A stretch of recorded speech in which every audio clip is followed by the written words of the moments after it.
Good morning, Bill, and welcome to the Taking Care of Tutu podcast.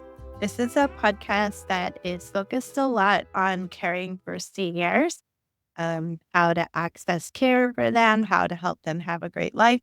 And since we had the month of November coming up, we really wanted to focus on services that are around that can assist veterans. Originally, we thought, oh, we'll just have someone from the VA on the medical side, someone from the benefits office on that side. But then we learned we have to write a memo to the Department of Defense to try to get anyone.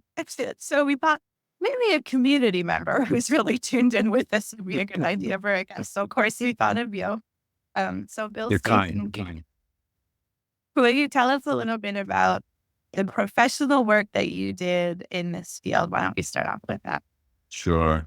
So I was one of the first people hired to be they call it a Veteran Services Counselor in the state. And I started our office on Maui. The office is still on Dairy Road. It's 333 Dairy Road. It's gone through a couple of different locations there, but it's still there. And they've And increased that's a state position. Correct. That's state. So when somebody's suggesting you get in touch with the Department of Defense, they're talking a state Department of Defense. For the VA, they don't have anything to do with the Department of Defense. So they have their own department in Congress. So that's the Department of Veteran Affairs. Correct. Great. So, and in that job, I took my lead from the person, Pat Pavao, who was on Big Island and also a Vietnam vet that had sort of been in the job a long time. So I shadowed him for a few weeks and realized that his approach would have been mine as well, which is to be really conscious of the advocacy needs the veteran might have, whether that be the individual veteran or whether it may be a member of their family, because that affects the vet as well. So in your professional work, what were some of the biggest challenges that our veterans faced? So one of them was to get over the training that we all went through that said, don't complain. It was kind of, if you were hurt in combat, if you were hurt in anything in the military, it was kind of like, okay, get the care you need and get over it and let's get going. Yeah. So if somebody was to bring up the fact that that injury still hasn't gotten any better, the tendency was to look at them as somebody that was more of a malingerer than somebody who was trying to do a better job. So interesting. So that's a big hump. Yeah. Because of that hump, what we found happening with our World War II vets is they didn't really complain about much of anything. And I was really struck. It was during my time starting in the job that more was being learned about post-traumatic stress disorder. And as things were coming to light, what that was about, I started having more and more families, wives, children, grandchildren of our Nisei veterans bringing their father, husband, grandfather in to see me because they really thought that they had some PTSD or whatever it was called, but they just act differently than other people do. Mm-hmm. And these were like, they were like salt of the earth. They were the most wonderful citizens of our community that did so much to make Maui the wonderful place that it is. They wouldn't have thought to ask for help, but now they'd retired. And now that they'd retired, they had a lot of time on their hands. And that time leads to thinking, and thinking leads to remembering, et cetera, et cetera.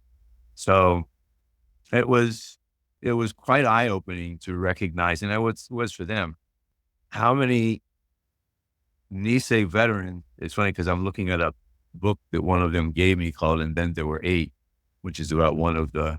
Okay, so you're aware. So anyway, so one of the 442nd.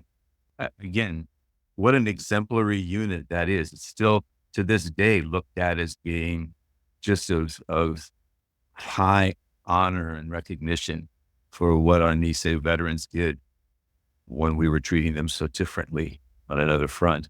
But they just gave it all. They went for broke. And it's So they needed interesting somebody that it in. was their family. It was a lot of times their family or their spouses that were bringing them in Yep. because maybe they had heard about PTSD and they were wanting to see if you, the VA, somebody could provide some assistance. Let's start with some insight. And is this really something we should look at? And then let's go from there. And then I got to help them with their claims to be able to pursue them. And Yeah. I lost track of how many Nisei veterans we had that were getting now 100% service-connected disability for their combat PTSD. They could understand getting a benefit because they had a wound that didn't heal sufficiently.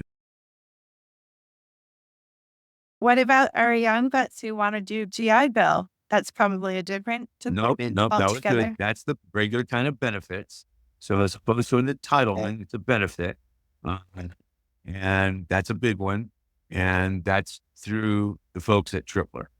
So that's a benefit side. So there's Right. benefits, there's medical, there's readjustment counseling, and then there's the burial. Oh, And then there's the Office of Veteran Services, which tries to keep track of what all of those require and how do we coordinate getting veterans what they need from the awesome, different yeah. entities. That's why you're saying just start there with your, like, with your DD-214 and that navigator person can help you figure There you out go. how to get everything else that you need. There you go. Right. Just a curious aspect of today's veterans as opposed to those of the past.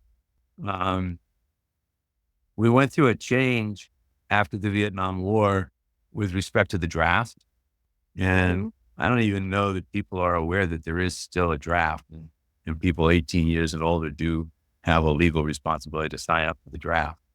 My son just turned 18 last weekend, and he is well aware of that, actually. So I know they're talking about that. Someone has talked to him about that because he was like, Mom, Do I really have to do this? Appreciate that. So that was such an onerous experience for so many people that I think it left a bad taste in everybody's mouth.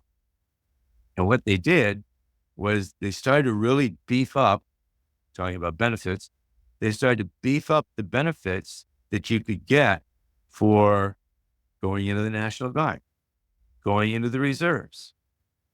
They made benefits that used to only be available to those who are on active duty be far more accessible if you went into the National Guard or reserves. So then what happened was, and I see this as kind of sneaky, but that's just because I can sometimes be a cynical Vietnam vet. But anyway, what they did was then, just like they have in other wars, but more exclusively, they started drawing what they needed for extra support in the war effort, whatever the war was. They drew it from the different National Guards and the different reserves. The benefit was that you had a unit come together and stay together. That can't be overstated. That's a wonderful, positive benefit.